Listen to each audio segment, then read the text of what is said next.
make sure we actually see that little timer. Yes, it is Counting, because that was obviously the mistake last time.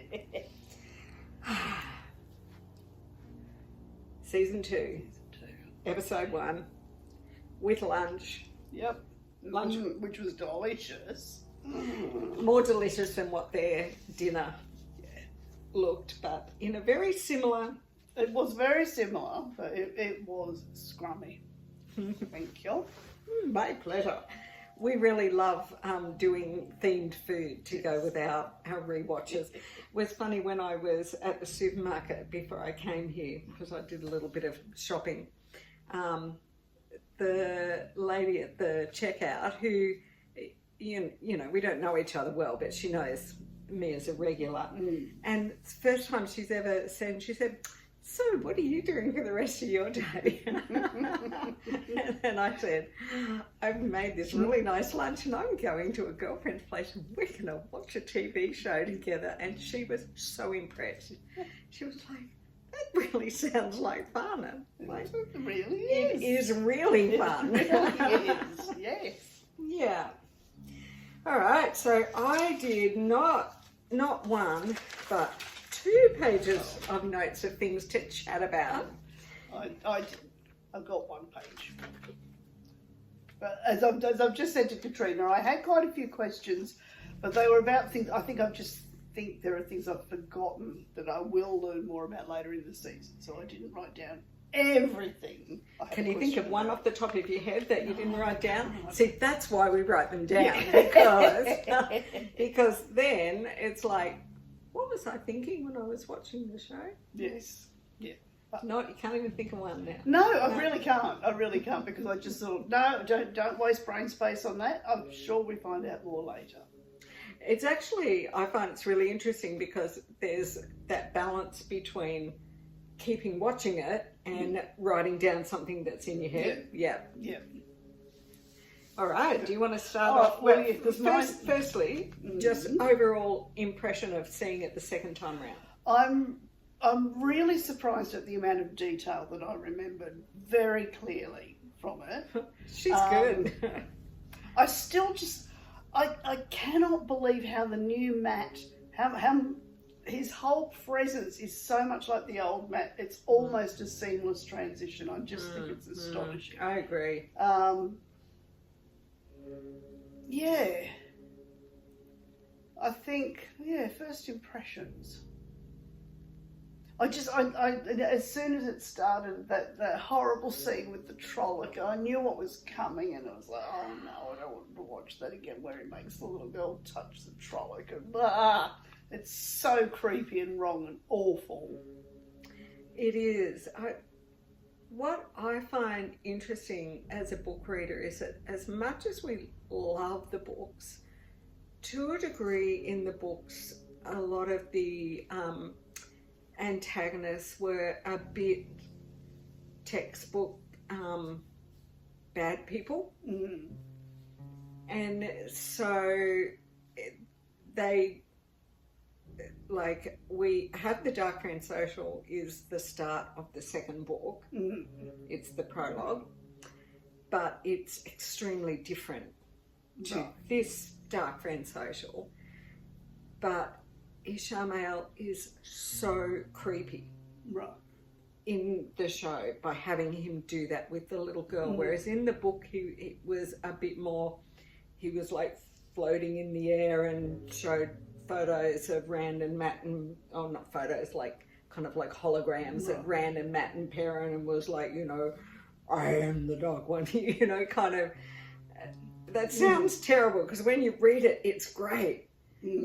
But then when you see just the way he was just so subtly creepy, to me, that was more creepy than the baddie kind of thing. Because, you know, the books were written in the 90s, and it was real 90s baddies. And I just think they've brought the creepiness out. Yeah, and it's much more. It's that creepiness that he's able to, like, she goes to him, like, she's not terrified when she goes to him and he picks her up. I'm not sure she's entirely happy, but she's not, you know, freaking out that this, you know, evil being has picked her up, and there it is, just really, nuanced creepiness. Absolutely. Yeah. From that first word he says to her when she goes, Mum, and he goes, excuse me, I'm running a meeting, and it's a rather important, like, to me, that is just like, yes, oh no, that's creepy. And then when he says to her, do I look like a monster? You know, it's like, run away. Yes. She does take a while to answer him. There's quite a pause before she says no. But it's like she's really thought about it, and then, you know, it's not an uncertain no. It's like, no, you don't. But if you simply saw an image of him without having seen any of the story, no, he doesn't look like a monster. Absolutely. Yep. But just if someone says to you, do I look like a monster? I mean, yes, run away. That's like, if anyone has to say, trust me, don't trust them. Yes, so that really, the nuanced creepiness is just, bone deep. Yeah. Even to when I was saying after episode 8 of season 1, just that way he's talking to Rand about how he can see he's still loose there, and he reaches out to just touch him. You know, that was just such nuanced creepiness of, obviously you two do not know each other well enough to have, you know, I would just die if I didn't know someone and they attempted to stroke my face like that, you know. So yeah, I love that nuance. Yeah. So that very first bit where, and I don't think we talked about this last time, but because you kind of get an overhead shot of the building where they're gathering, and it's like a star. Yep, the six-pointed star. Yeah. And I don't remember. I don't think we talked about, was there a significance to that shape? I don't believe we did either. And that's a really good question.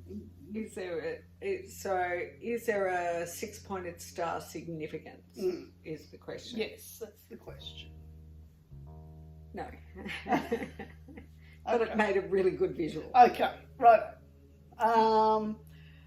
And this, look, I did write this down, but as I wrote it down, I thought, I'm sure it makes sense later, but all of the people around the table, it's really not made clear as you're watching it who they are. Correct. At all.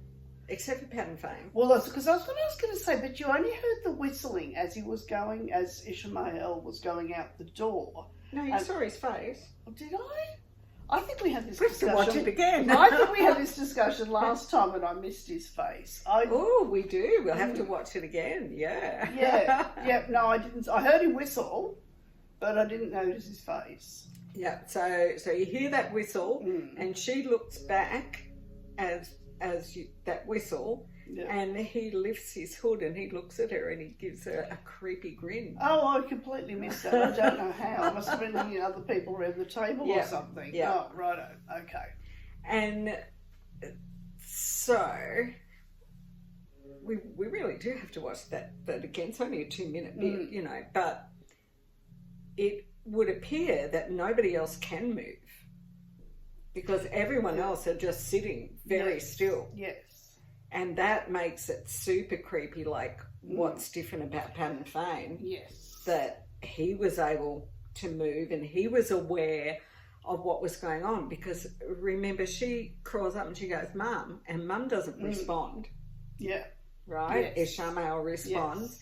So nobody else even seems to be aware of what's going on in the room. Yep. Which matches the book Dark Friend Social, where they actually all have their own little one-on-one in their head experience of what they get told by Ishmael. Okay, right. Yeah. And so as a book reader, like, I know that there's those little inferences, but without that, Pat and Fame is the only one who actually did move and looked at her. So he's the only one. There is one other that we know for certain, but we don't know the first time we watch it. Right. Okay. So we are going to watch that again. All right. Because I think, as you said, you were like, oh no, I don't want to watch the horrible things he does to to the little girl, who we affectionately call Tinker Baby. So maybe watching it that next time around, you'll actually absorb that little bit more. Yeah. Mm. Yeah. And in the book, we don't know who everybody is. Right. Okay. What we get in the book are descriptions. Right. And we got that when the little girl was under the table looking around. We got that similar thing. So we kind of, in the book, like, we know that there's Sedai there. We know there's a Shinaran there, right? And we see the Shinaran. We know that there's a white cloak there. We can't, but we don't know who they are. Yeah. And we spend then a lot of time as you're reading the books trying to piece together. So was that one at the Dark Friend Social? It kind of becomes a bit of a fun game. Yeah. Right. And I did do a whole nerdy map out who everybody was. Of course you did. Of course I did. So still on the subject of Padden Fane, which is a very good subject. Who, he confused. Anyway, sometime later in the episode, somebody, I can't remember who it was now, somebody said perhaps Padden Fane had a reason for doing what he did. Ingtar said that. Yeah. Yes. Correct, to Perrin. To Perrin, yes. And I thought, because I'm pretty sure that we don't ever find out in this season what his reason for doing what he does is. You are correct. So, but I think I'd pretty much just completely missed that. So what I wrote was, what reason could Fane have? So I thought that's a fun thing to speculate. Well, what reason could Fane have, like, besides, like, I'm evil? Because we are discovering it's not as simple as I'm evil. Yeah. I don't know. Because I don't know what else. I mean, he seems to be, he's a bit of a joker. I mean, he finds things very amusing. Not that they're always very funny, but in a creepy way, yeah. Yeah, I don't know. Well, that's another something that you kind of have tucked in your brain. Yeah. Like, okay. Yeah. I mean, I do wonder, is he the Dark One? Ooh. So, and the reason I wondered that was because when he's whistling "Run, Rabbit, Run," it's like he's, from his perspective, all these creatures around him are just all rabbits. You just kind of fire off at them at will, play with them. He would make a very good puppet master, wouldn't he? Yes. Yeah. All right, so we have a possibility that's bubbling on the stove that Padden Fane could even be the Dark One. Yeah. I like it. That's a very big thing to pick out so quickly. It's just that he just seems like he kind of just appears. You never see him really travel. He's just there, and then he's there, and then he's there, and then he's everywhere. Yeah. He's everywhere. He's the Scarlet Pimpernel, but he's just I don't know. I just, and it's the run rabbit run thing, just like that that kind of sense that he that certainly believes that he's something above all these little creatures running around doing their thing and getting frightened or excited or whatever. He has such a saunter to him. Yes. Yeah, it's like it's just all a big game to him. So perhaps that's the reason for doing what he did.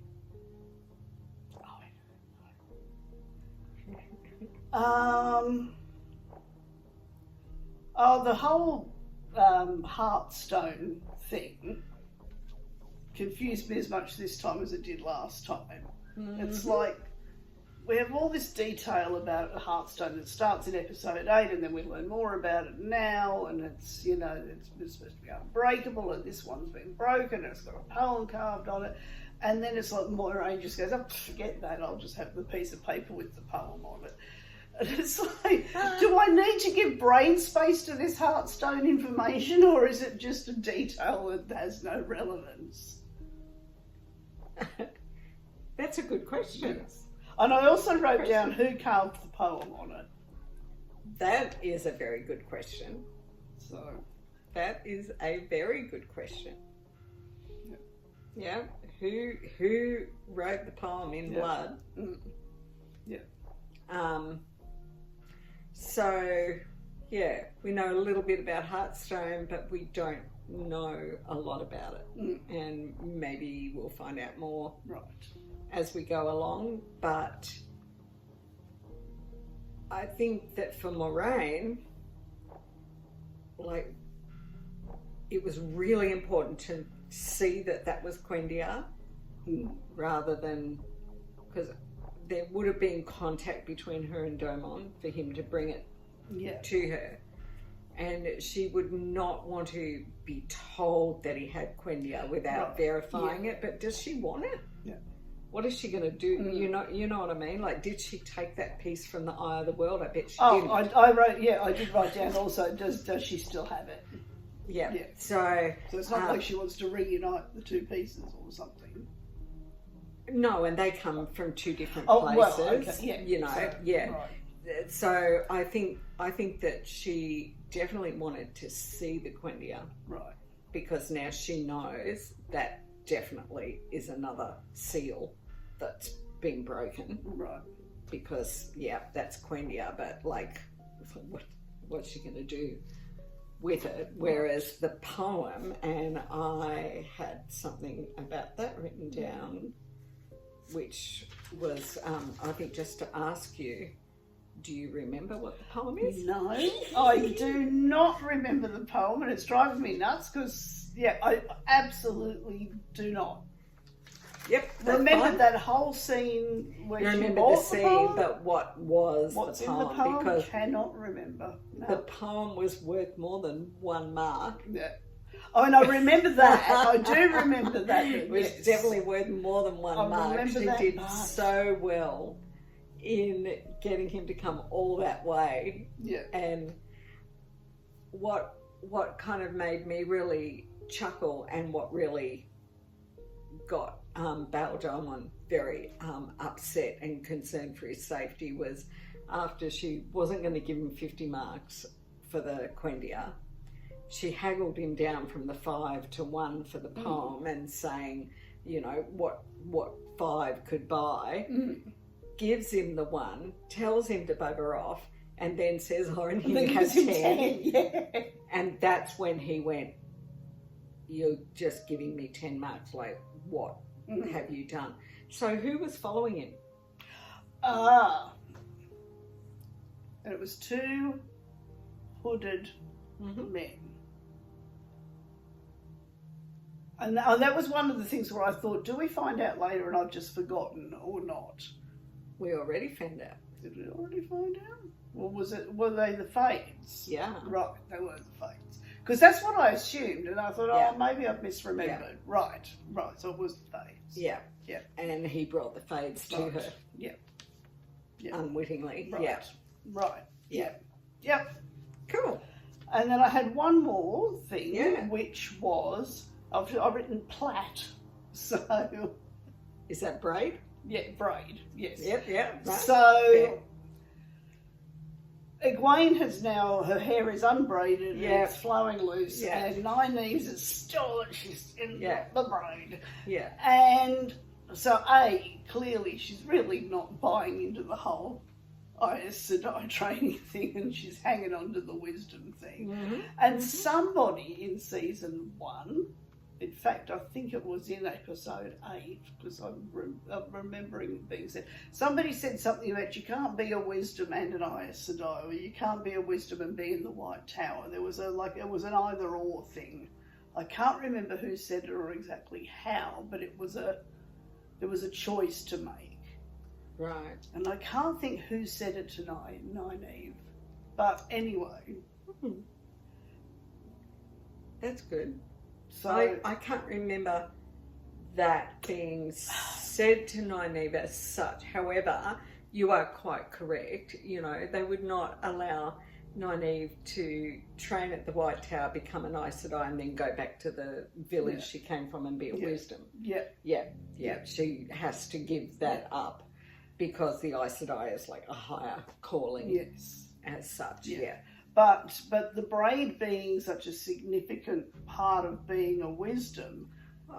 Being a woman from the Two Rivers. Oh, is that what? Oh, okay. All right. Because okay. remember, I don't know if you noticed, but all of the women in the Two Rivers had their hair braided. Oh, no, I don't know. Yeah. No, I just remember being a thing when Egwene had her sort of initiation ceremony thing. Yeah. Oh, okay. So and that ceremony was her coming into womanhood ceremony. Right.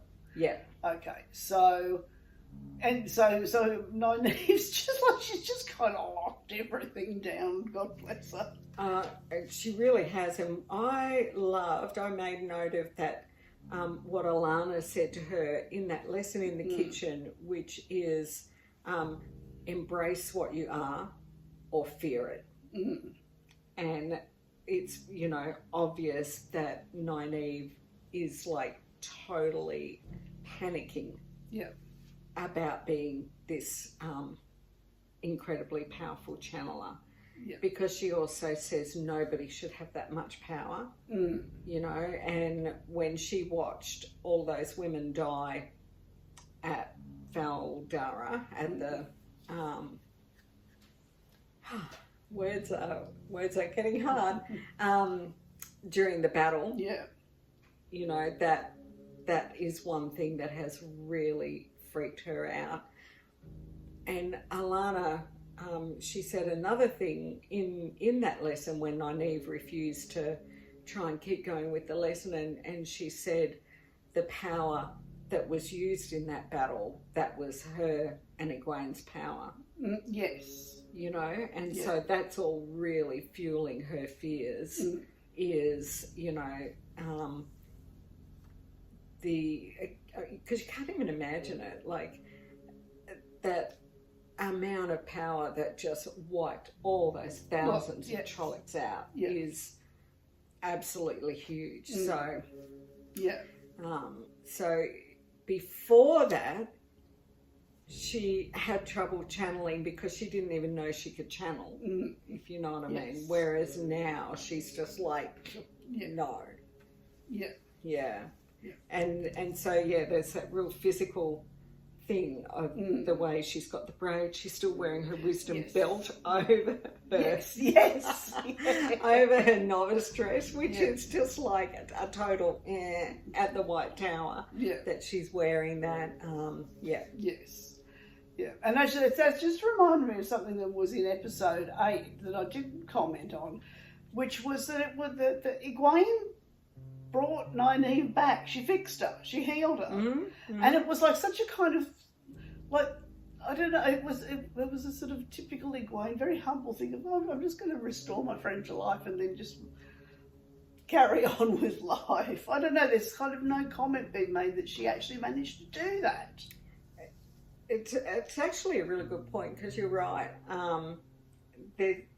We don't see a single comment about Egwene having any ability to heal.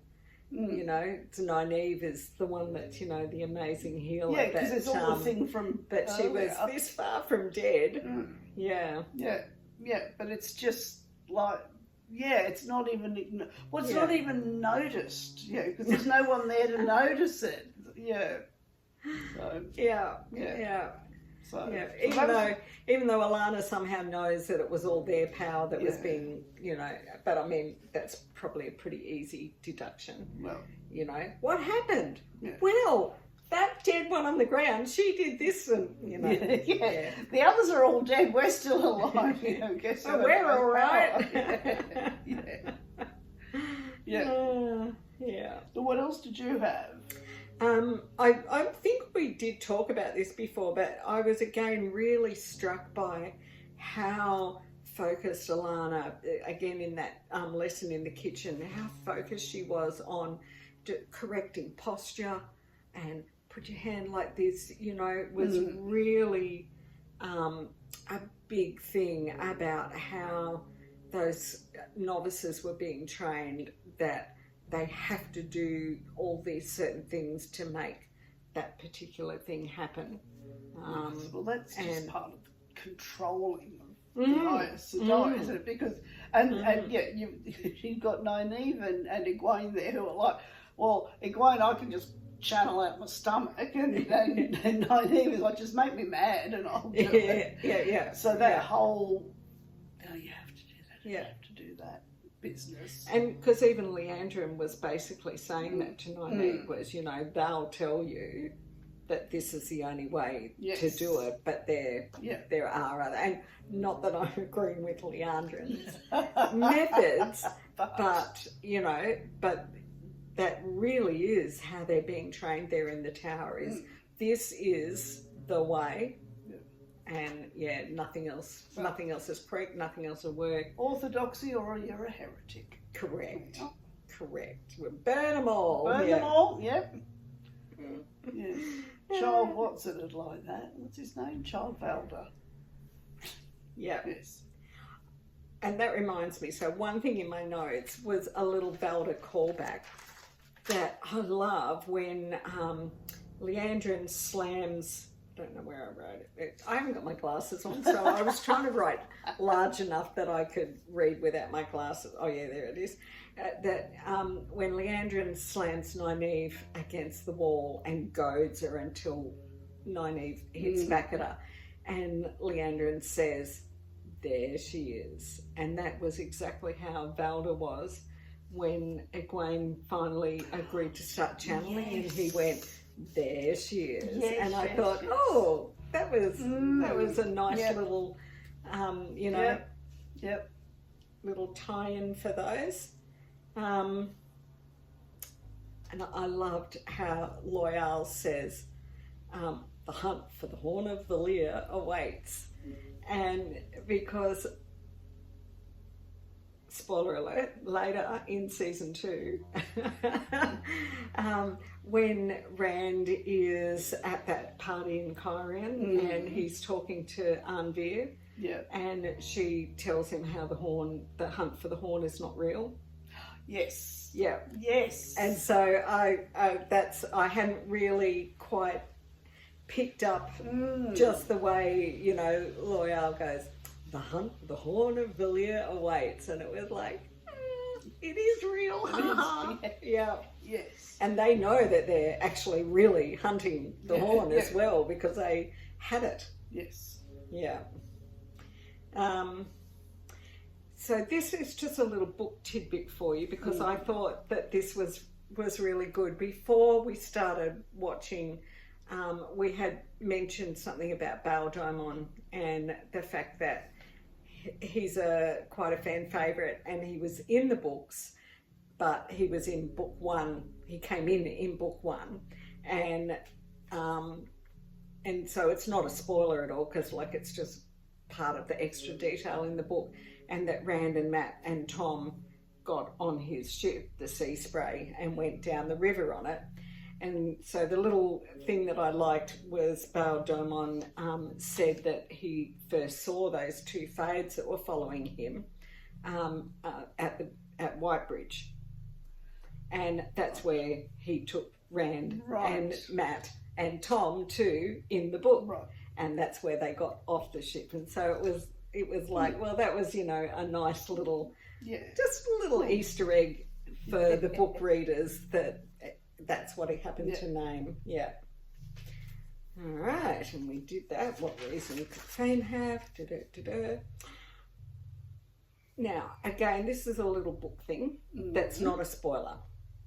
but I really noticed it. And I just want to shout out Morgan from Podcast of the Dragon, because I was listening to Morgan's latest episode when I was driving over here, which is an episode talking about Moraine. And so it really jumped out to me in the show that the way Moraine is treating Lan at the moment in the show is really similar to how she treats Rand in the books at this stage in the books. Oh, okay.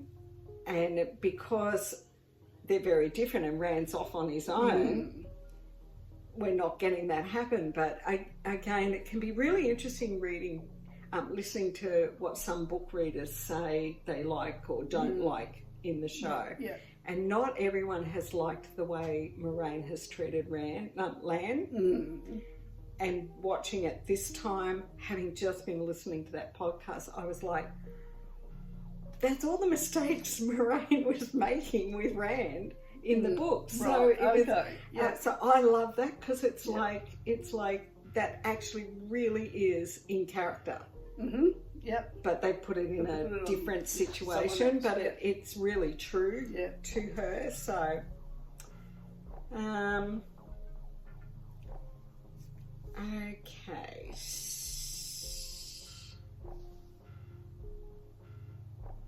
Oh, I meant to say this when we were recording after the last episode, because you love your five-headed dragon, or Voltron. It's going to go one way or the other, either one dragon with 5 heads or one body and the different parts. Was that Fane was saying to Perrin that all 5 of them are important. Yes. Yeah. Yes. And I did clock that. Yes. And now I don't know why I wrote it down there, but something must have happened that made me think of when Fane said that. And I've got one last question for Cathy, which was the very last line of the episode. What isn't Moraine telling Lan? I knew you'd have that one down.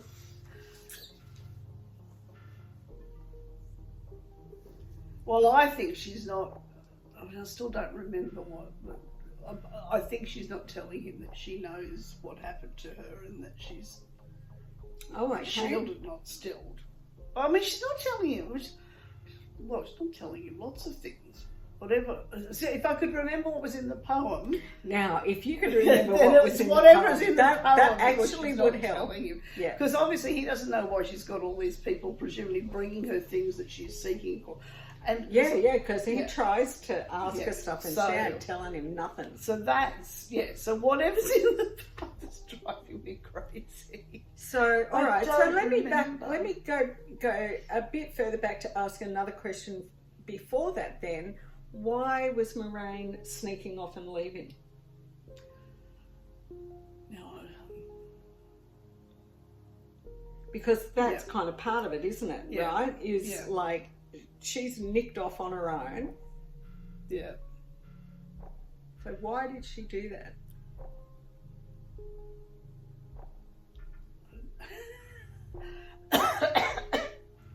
That was one of the things that I thought, I don't need to write it down because I'm sure we find out in the next episode, but I don't remember. I honestly don't know. Was she trying to protect him? I can't remember. I do not remember. Right. Pass. Because I think that's got a lot to do with Lan asking, what she's not telling him. Yeah. Because I think for him, the situation he's in at this point, at that very ending there, is she's not talking to him, not sharing anything with him. She really, throws big stones at him because she's been doing that, trying to make him go away. And then he gets up there, she's run off, so he jumps on a horse, follows her, and finds her being attacked by not 1, not 2, 3 or 4. Now I've got to remember. I think there were 4. Because she killed 1. Yep. And then he killed 2. And then... Yes. And then Tomas killed the last one. Right? So... it's pretty weird to find somebody being attacked by a Fade, let alone 4 Fades, right? Yeah. And so, I mean, to give you the answer without giving you the answer, that's why he's saying, what are you not telling me? Because, like, you know, things have, like, really gone to pieces. So, yeah, part of the answer to that, in truth, is going to be, why was she running away? There must be something that caused her to decide, okay, I'm taking off. So we can revisit that as we go in further. Yes. Yep. Do you remember anything that happens next episode? Well, I couldn't say what happens in what episode. Really. Which is how I am with the books. Right. You know, it's like, so how much did we know by the end of book 1? Yeah. I don't remember. So, yeah, so I mean, I remember all sorts of things, but I honestly couldn't tell you what happens in what episode. I'm going to guess that in the next episode, that's when Leandrin gets her way and persuades them to put Nynaeve into her care. And Matt must be in the next episode digging his little hole in the bricks. Doing his little Shawshank. Yeah. And we must find out in the next episode where Rand is and start meeting, and I can't remember the name of the city, but it starts with the C. It does, Kyrian. There we are. And who's the woman? It's Moiraine's sister.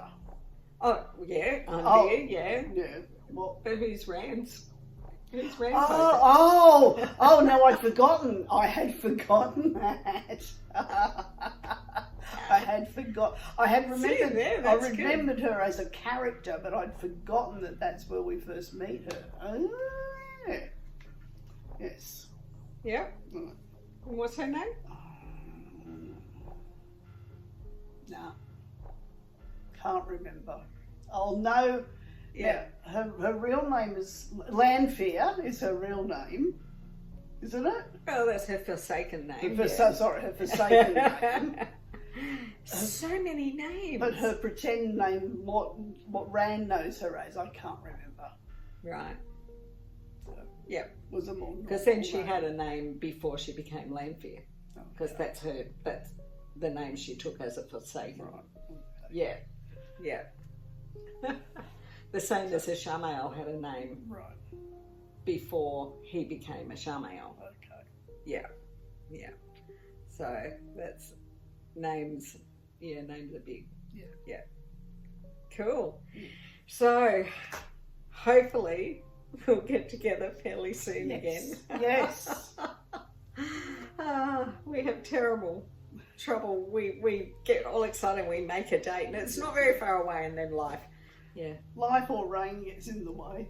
I came in the rain. Oh, yeah, no, it rained again the second. Yeah. Yeah, I came in one nearly flood. Yeah. All right, nothing else that you thought of? No, that was it. Well, we shall try and get a date to do it again very soon and get Cathy right up on track with everything that happens in season 2. Awesome.